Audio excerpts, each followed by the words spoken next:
Hey, what's up? This is Big Lee with Hustler Spirit. I'm here with FLEECE Johnson, the myth, the legend. What's up, FLEECE? Oh man, all is good, man. I have something I want to talk about today. First thing I want to talk about is a comment. Somebody sent a comment that they didn't like certain things I said concerning white people. I thank them for bringing me over. What they don't understand is this. I studied history. I studied all the way back to Deuteronomy in the Bible, what Moses told the people. If you don't do what God tells you to do, He's going to bring a people you ain't never seen into your country. And they're going to take you out of your country, and they're going to take you to their country, and they're going to make slaves out of you, and they're going to enslave you 400 years. And at the end of 400 years, God going to cause a situation to occur to deliver them out of slavery. And He said, God said, the people who did this to you, I'll judge. It ain't for us to judge, it's for God to judge it, because He's the one that sent it. Now, here's the question to all the people that got offended by my comment. Ask yourself this question. If blacks was never brought to this country, we wouldn't have a Michael Jordan, Patrick Ewing, Stephon Curry, Jay-Z, Dr. Dre, Denzel Washington, Oprah Winfrey. We wouldn't have none of them superstars. If blacks was never brought to this country, them people would be non-existent. So something good came out of slavery. Superstars came out of slavery. So as far as I'm concerned, thank you for bringing me over here, bringing my people over here. I don't thank you for the turmoil, the disrespect you showed them, and the mistreatment. No, I'm totally against that. But certain things, once you learn the process of things, the involving man of people, how the man been involved, you understand it. Because the same mindset we got now, we didn't have back in the days of Moses. We didn't have in the days of King Solomon, or in the days of Jesus, or in the days of Napoleon, the first president. The man mentality of people is being involved in. And what involves the man is knowledge. Knowledge. So I made a right statement. I'm sorry you got offended. But I done studied all history, even the Muslim religion. I studied all that. Wallace D. Muhammad, Elijah Muhammad, Farrakhan, Malcolm X, the Prophet Muhammad. I studied all that. That he left Mecca in the year 600. I studied his family, his siblings, his sister, the Prophet. When he went to that holy city 3 miles from the holy city Mecca, where that angel approached him and gave him a revelation, yeah, I studied all that. I studied also that the Quran, the Muslim Bible, don't leave no detailed description on way of living. That was developed through the Hadith, people's opinion on what they felt the scripture pertained to, but the Quran is a beautiful book, Bible. And I've studied the Catholics all the way back to their history, to the first pope, to a lady pope. Did you even know that? They had a lady pope disguised as a man once. I studied all that and their atrocity. I read in the book that there's no institution on the face of the earth that shed more innocent blood than the Catholic Church. I read that before. I studied psychology, one-on-one, body language. I studied a whole lot of stuff. When I did it 12 years in the hole, all I did is read. So I'm real founded in knowledge. I know the history of America. I also know that history, if it was told by the Indians, it would have been totally different from the way the white cowboys told it. Same thing about black history. And I ain't gonna leave out these white people since y'all keep talking about white people did this, did that. There was thousands of white people in the days of slavery that opposed slavery. They kissed their kids and hugged them and went out there to the protest against it, telling their families, I may not come back alive. But this is something that we're going to have to step out here in society and we're going to have to just speak against. I remember them white people. You are not forgetting. So, despite what you think of me, oh yeah, I'm well-founded. Then I want to speak on this one guy. I think I know who you are. I keep sending in comments, asking protected custody, asking about Linda Dynamite, asking about this and that. Hey, bro, you a hater? When I was in penitentiary, ain't nobody stepped to me except somebody want to get beat up. I did what I wanted in the penitentiary. I didn't obey no inmates rules, and I didn't obey no guard rules.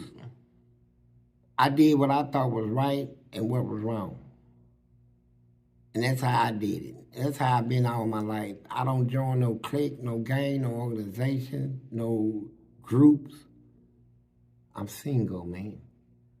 And because I am, and I'm unrecruited, people take and say hateful things towards me. I don't care, because I heal my own. I did 40 years in prison, made it out. Every fight I had, I ain't lose none.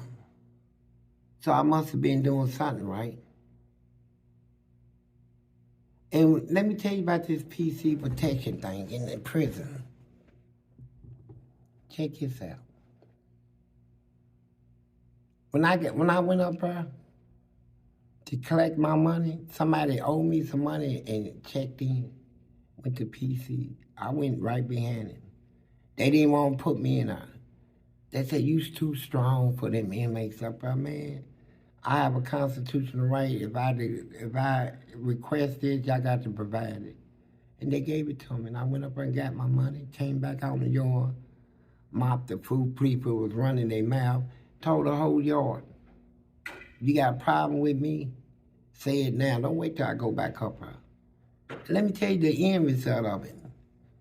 When I got done with that unit up there, it wasn't no PC no more. They was transferring all the inmates to other institutions. I did it. I'm a change maker. And a lot of people that don't have the heart, you know, the ones that call themselves gangsters and tough guys and all this, they come into the penal system, they ain't tough at all. Punks. A lot of them is punks. Ain't shit. Mouth runners. That's why I never joined them, and that's why I never joined them. Because I know they fake, they false, they ain't shit, they ain't true to nothing. Not even towards each other. And then you're going to try to run your comment. You know, I can get gangster right here if I wanted to. I can call out whoever keep making these little funny comments, and we can step to each other. Which I already know the conclusion of it. I'll be a winner. He'll be defeated. I'm fatigued on it. I'm fatigued on fighting you funny-ass motherfuckers out here, man. I'm fatigued on it. You know, I did so much time. I picked up all my time in prison fighting you type of people. Picking up time fighting you, and then once I fight you, a lot of them I fought didn't even get a chance to get a lick in. And I'm sitting in a hole, facing more prison time. And I said, man, why, man? Why you keep letting these big mouths run their mouth, trick your hands, cause you more time in prison. And then I just toned down, man. I fought so much I ain't have to fight no more. But it's a lot of people feel that the respect that I got in that penitentiary and all the changes I made, they felt I wasn't deserving. Of course I was. I fought for that. Anything you fight for, you deserving to get if you fight hard and long enough. So whoever keep making these little silly comments, man, reveal yourself, bro. You know, I mean, I'm Fleece Johnson. I have no fear of saying that to anybody. So who are you? Keep making these funny comments. You know, what are you? Are you afraid of me? Are you that scared of me that you can make a comment, he this and that, and not even put down who you are? You that afraid of me? I told my agent, the one that is filming this, I said, you know what I consider respect? He said, what? People that talk behind my back. I said, that's the most respectful thing you can do. Because you doing in my face, that's disrespect. So, brother, whoever you are running your mouth, hey, I know you're a coward. I already know you're a coward, right? You're scared to tell me who you are. You're afraid of Fleece Johnson. You won't come out in your comment and say, my name is so-and-so, nigga, this and that. Why? Let the world know you're a coward. Thank you. I get along with everybody. That's been my nature all my life. And down in Eddyville prison, like I said, it was a racist prison. I was the only black person because of my nature and the way I am that I could affiliate with these white guys. No other blacks could do it. I go down there where the white guys sit, where they tell all the blacks you can't come. I cross the land, bro. I go down there, sit on their picnic table, and these the most racist white guys you ever know. And here's what come out of my mouth. I say, how y'all doing, my Klan brothers? Ku Klux Klan brothers, how my white brothers? And they'll say, come on, Fleece Johnson, crazy ass. And we'll do deals, you know, on dope, whiskey, you know, 'cause I had it coming in.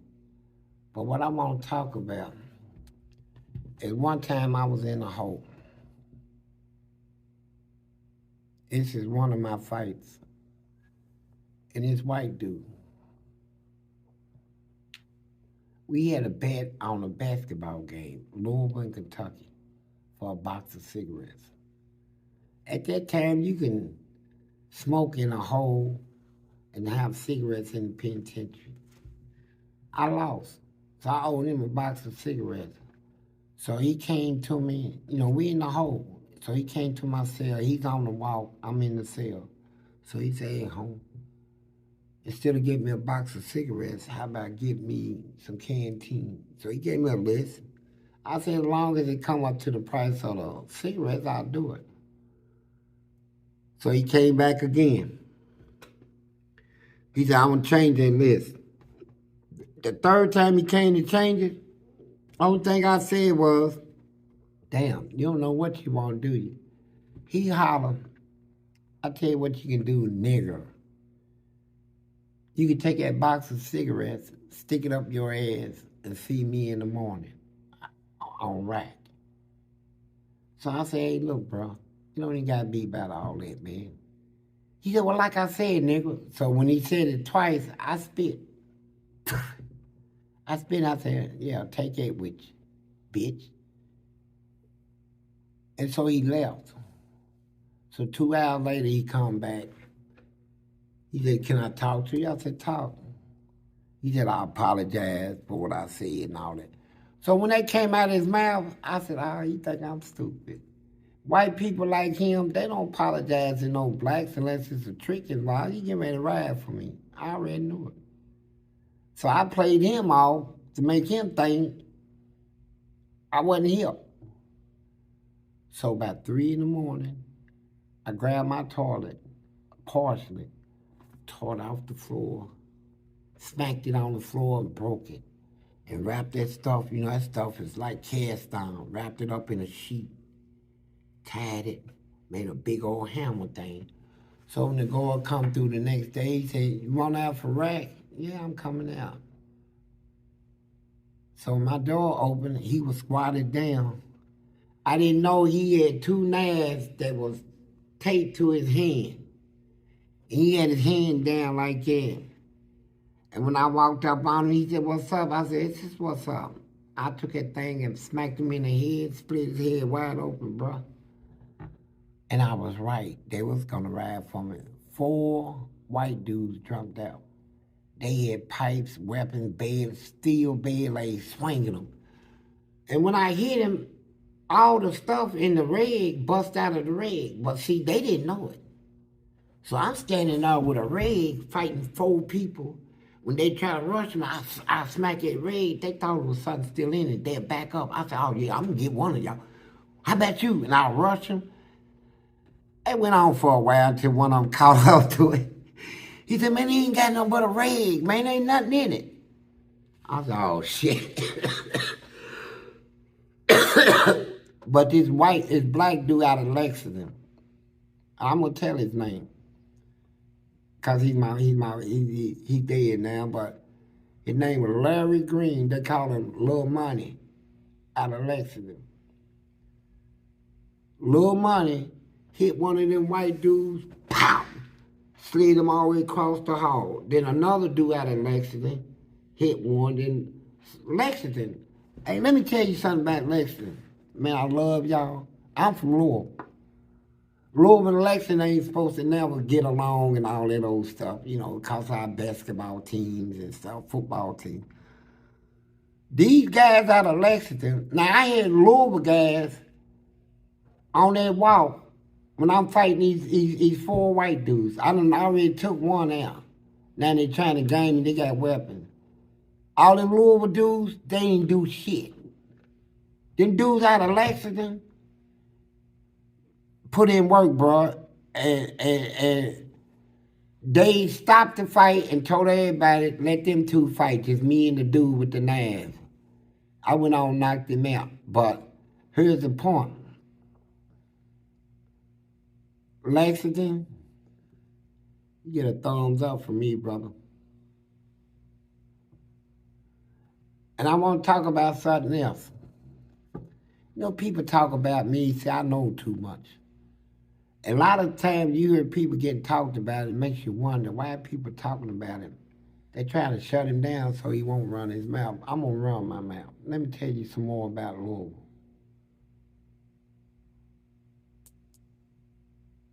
Man, they had people come in Louisville. Just like the boy that killed all them people, RKELLY. I'm going to call his name out. 8 people he killed. He come to Eddyville. I'm in the hole. Everybody tell me, "Hey, RKELLY want to speak to you, bro." I said, "That nigga don't know me." So when I get out of the hole, he's at the bell tower. All my people is there, and he's there with a couple of guys.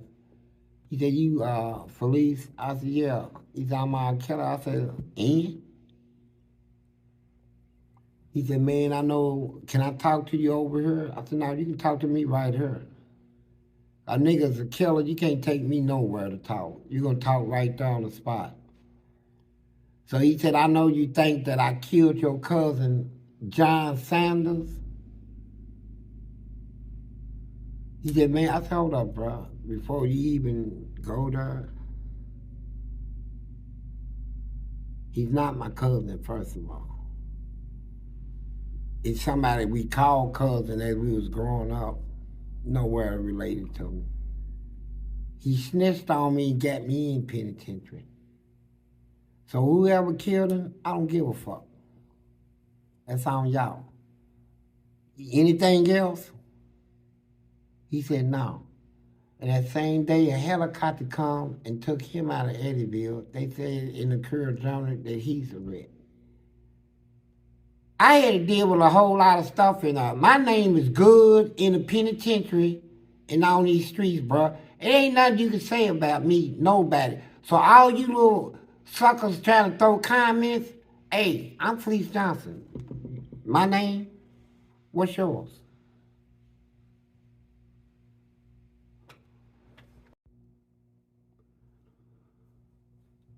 You know, I want to tell you something. You know, I growed up, and like I told you before in the projects, Mama tried to take me to church. I didn't want to sit in on them benches, and wooden benches. Ooh, boy, they used to hurt my booty. I used to squirm, and I couldn't stand going to church because of them wood seats and benches, man. But check this out. I ended up learning about religion in prison, having dreams, visions. God came to me. I said, now, here's a story I want to tell you about. The first time I learned to pray, I actually told myself I never pray in my life. I don't believe in God. I don't believe in Jesus, all that stuff. But one day, I prayed. It was over a guy that came to the prison with me when we got transferred from LaGrange to Eddyville prison, the big house. Well, we on the yard. One of these great big old muscle guys. I'm talking about, boy, his arms was like his big old chest, sweat popping out his head, and he's wearing all this tight stuff. And you can hear him out there pumping weights. They picking these bars up, slamming them, bing. You know, make you look over. I was like, damn, boy, they put in work over. So one of them, you know, these dudes be working out hard. I mean, these people been locked up 20-something years. All they been doing is pumping iron, bro. No pussy, none of it. So they freaks. They want to get, they want something. See, I didn't know all this. So me and dude sitting over, we talking. So I asked, I said, man, you gonna get a job here? You know, usual socialized conversation. He said, yeah. So one of them weightlifters came over, they was looking at him. Cause the dude I came down here with, he had a lot of hair, but my hair was an afro. His was just a real fan hair, lay down like an Indian, you know, just fan, right, like a. They were seeing that, man. He looked good, man. And we was talking, and one of them came over. And he had a real deep voice, big old chest and shit. He said, I want to talk to that boy right there. So I ain't say nothing. I looked over at him like, he said, who, me? He said, yeah, you, come here for a minute. So I thought it probably somebody gonna say, I'm your uncle, brother. You ain't seen me. I been locked up. Something like that. So he came back over and sat down. I said, what did he say? He ain't say nothing. I said, man, what did he say? He said, I don't want to talk about it. So I said, okay, I dropped it. So later on that day, I went into the gym, and I had to use the bathroom, and they got this wall. They got a water fountain. Then you go around the wall, and there's a bathroom. I got me a drink of water, went around that wall. That weightlifter, he had dude frontwards with his legs thrown around his waist and his arms around his neck, and he was pumping that hard dick in him. He was pumping, and when I walked around the corner, he looked me in the eyes, the dude I came down with. And then one of them eyes, he was looking at me like a look like, please help me. He's fucking my ass. He just turned my ass up. Please get him off of me. And I'm looking at him like, motherfucker, I can't do shit. He'll have me like it, you know. And I broke up out of it. And when I left that corner, I went somewhere and I sat down. It was so traumatizing. Cause you can hear all the juices in his butt and stuff splashing around in there while he was thrashing. You can hear all that juice up in his butt just thrash, making that noise. I sat down, man. I looked at the ground. I said, "Oh Jesus, I ain't never prayed to you. I don't even know if you is real. Oh God, get me out of here." That was my first prayer. Get me the hell out of here. But it didn't happen like that. I ended up spending 40 years, but I got out. He finally got me out, but that was the first time I ever prayed. It's just to all my young people, man. I ain't got nothing but love for y'all, man. Y'all don't need to listen to all that phony talk about me, man. I'm straight, bro. Only thing I got to tell all the youth and all the young people out there is this, man. You don't want that, bro. You don't want to go to no prison. I thought I did. I thought I was the baddest thing ever walked the streets. Thought I was the baddest thing ever walked with 2 guns, 45 nickel-plated automatics, quick to pull them. Oh, man, you could tell me nothing. But when I seen the inside of a prison, not jail, I'm talking about prison. It's 2 different places. Jail and prisons are not the same. You go to prison, you're going to see all kinds of stuff. So how many of you young guys would feel like this? You get locked up, they put you in a double cell, they'll put you in there with anybody. White person, black person, nasty person, big fat Andre, person that snores a lot. You don't want that. Why would you want to trade your bed with a woman for a bed in penitentiary with a man? Why you want to trade good food out here in society for bad food in penitentiary? And you think you got support out here, all you young people? Bro, listen to me. When you get locked up, I don't care who your girlfriend is, your family, all that stuff. After about a year, they gone. You know why? Because they got bills out here. Now you out here stealing, they out here working. And they, even though they working, they barely able to pay their bills and stuff, man. And when y'all get locked up, they gonna flee, man. You gonna be there by yourself, bro. And all these so-called friends you think you got, oh, they flipped the script on you in prison too. They set each other up in prison. I'm down on my luck, I ain't got no money. Somebody come to me telling me that they like you. Set them up with you. And they gonna pay me. I said, that's how they do stuff in prison.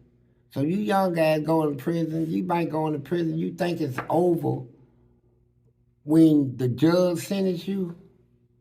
It ain't over.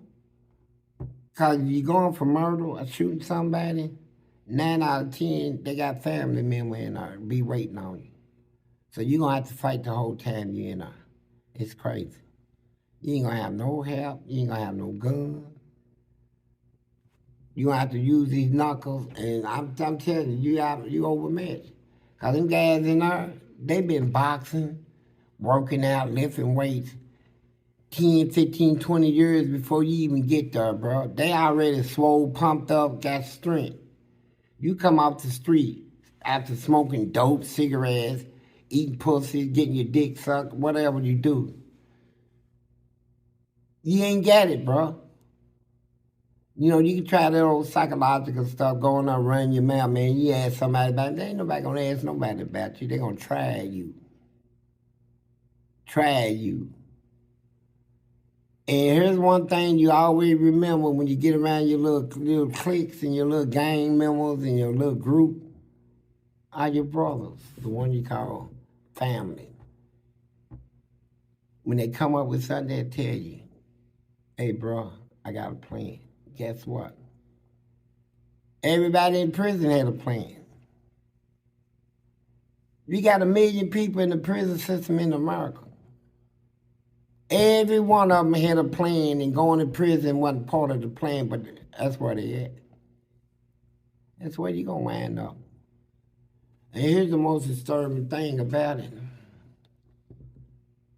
When you get all that time, you young, when the judge tell you, I sentence you to life, 40-something years, 20-something years, then when you go in prison, you already know what they own.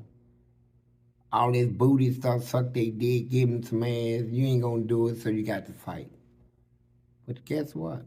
You lose that too. Because when you hurt one of them, you're going to go to outside court, pick up some more time, get on the phone and tell your family, I just picked up 5 more years for stabbing somebody. I picked up 10 years, 15 years. Next thing you know, you ain't never getting out. So, if I was you, I'd do what Boosie said in one of his songs. I'd rather be broke on the streets than in the penitentiary. Boosie said that. And that's true shit, man. You know, all they trying to play hard, try to show all your little games that you hard. I got heart. That's what they said. I just shot him. Nigga, I shot that nigga, I killed him. Nigga, I showed you how much heart I got. It shows you ain't got a heart. It takes a heartless person to just kill somebody for no reason, bro. Over a couple of dollars. You ain't got no heart, nigga. That don't show you got a heart. It show you ain't got one.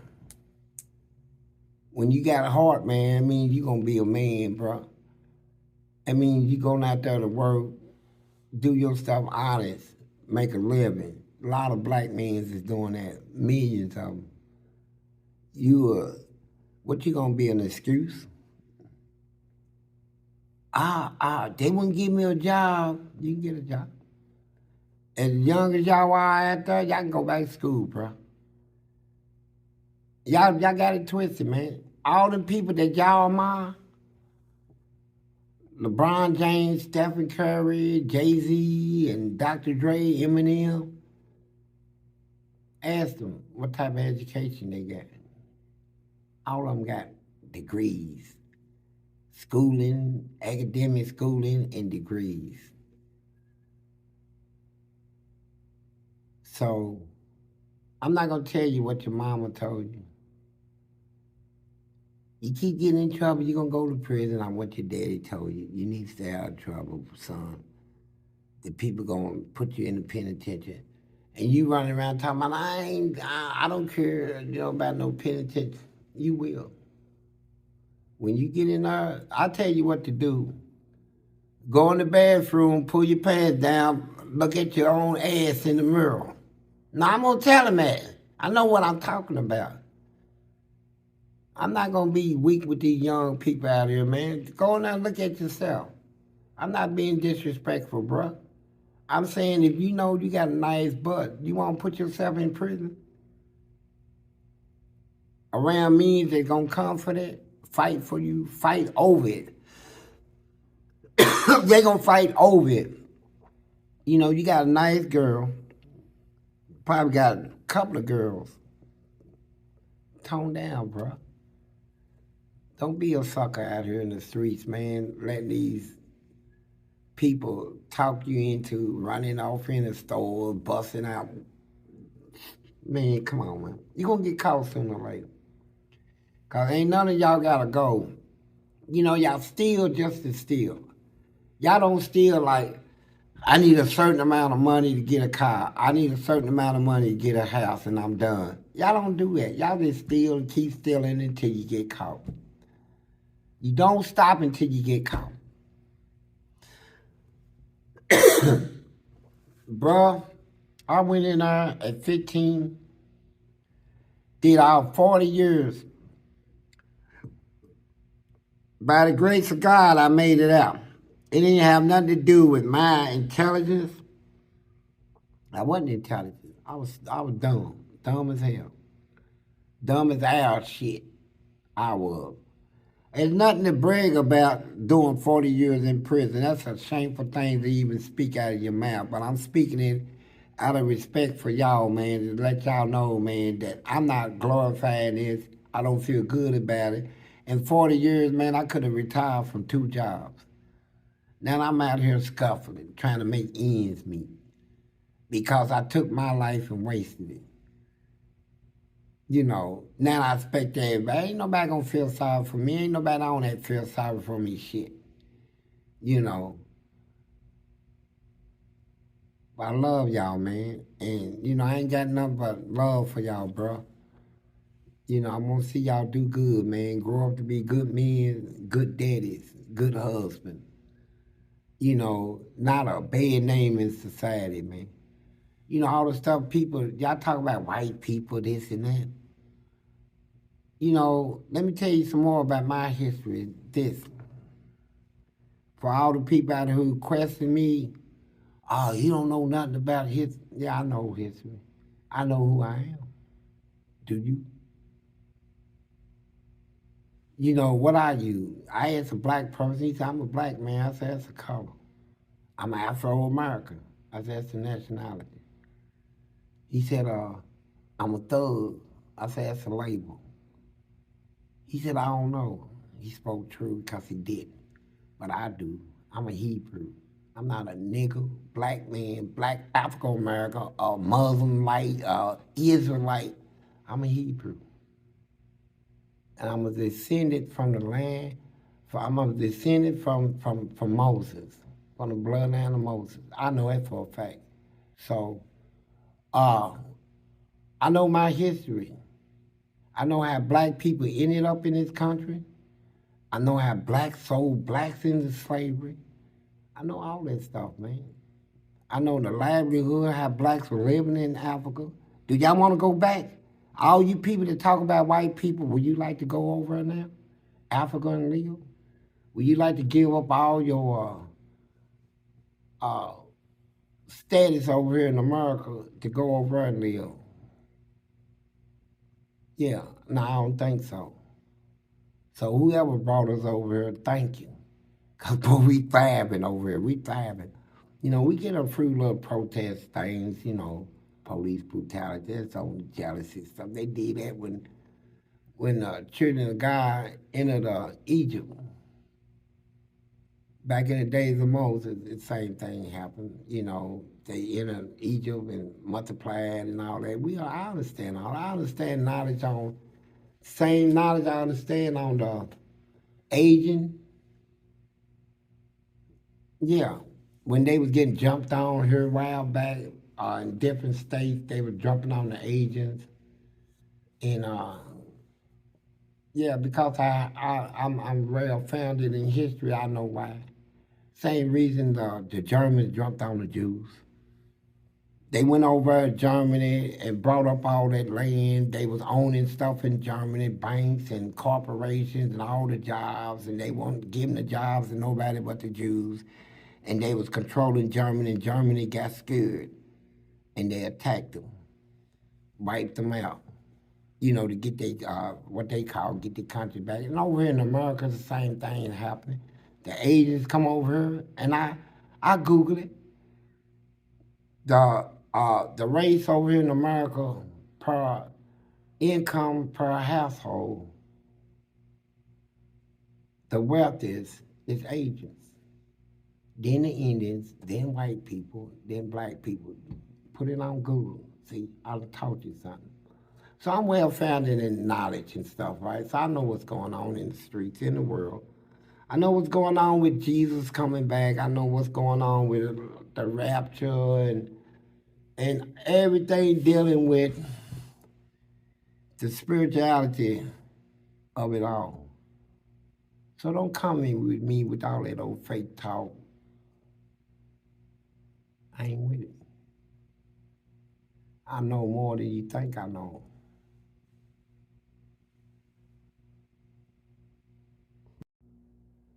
Go ahead, Fleece. All right. When I talk to y'all, man, you know, I usually, you know, I'm real. I don't tell y'all nothing except things that is documented on record Can't be disputed. You remember I told you about that $200 million lawsuit? There it is right here. Hope you can see it. Can they see it? Kendrick versus Bland. Can they see it on the camera? 1987, yeah. Can they see it? Yeah. That's the case. Record it, document it, and look it up yourself. You got the case? So I show y'all the case. Now, here's what I'm going to show you. See, I don't play around, and I'm getting sick of a lot of silly shit. So I'm getting ready to shut this down for real on this right here. I'm going to show you something. Let me get this up here. This is, I'm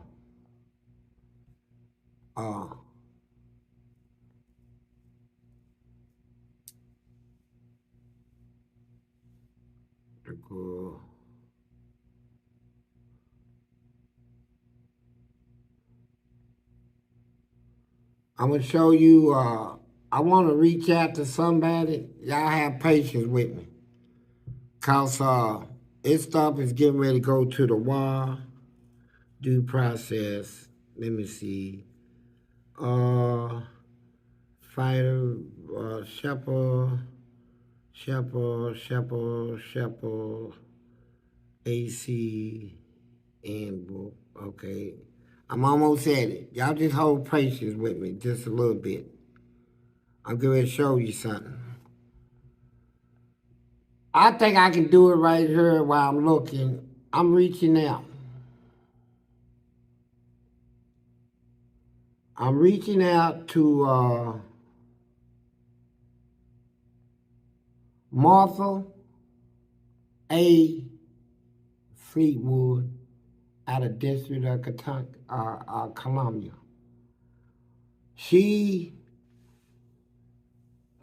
Martha Fleetwood out of District of Columbia. And the other, I get the names out of here. Martha, if you can hear me now, you remember the day that you and the 3 black ladies came from the Department of Justice represent me in the federal court. Y'all told me. Y'all can take my case, get me on the streets, get me a house, get me settled. I'd take my case and put it with the class action already in court and get one judgment for all inmates. And I put myself to the back burner to get one judgment for all inmates. Now, these same people y'all representing me against is coming at me hard right now. They putting out false information. They calling me a serial rapist. They changing my birthdays. They making things hard for me on the streets where I can't even get a job. I can't even get a job out here because of all this crazy stuff they keep saying. So Martha A. Fleetwood out of District of Columbia, I'm asking you, come to my rescue like you did once before. I love y'all, man. Y'all black ladies came down here and y'all just tore it up down here. And went on about your business, and I really like it. I can't find it right now, but I get it. But another thing I want to talk to my fans about is this. I love all of y'all, man. I'm real. I'm keeping it real. The whole purpose of this is not to get self-glory. I don't want no credit for nothing. I'm not even in it for the money. I'm in it to help you, to tell you, hey, you can't be good, be careful, man. Don't go to prison. Stay out of trouble, man. Get you a job. Change the game, man. Go back to school. That's all I'm telling y'all, man. I ain't trying to get up here and talk like I'm tough, but I am tough. I mean, it comes. Dr. Dre, Eminem, Scarface, Jay-Z, all of y'all, man. I love all you rappers and stuff. I study y'all history, backgrounds and stuff, man. I'm asking y'all, man, Lil Boosie, man, you my favorite, bro. Give me some help, bro. Check me out, man. Fuck with me. Fuck with me, man. Give me a chance, nigga. That's about it.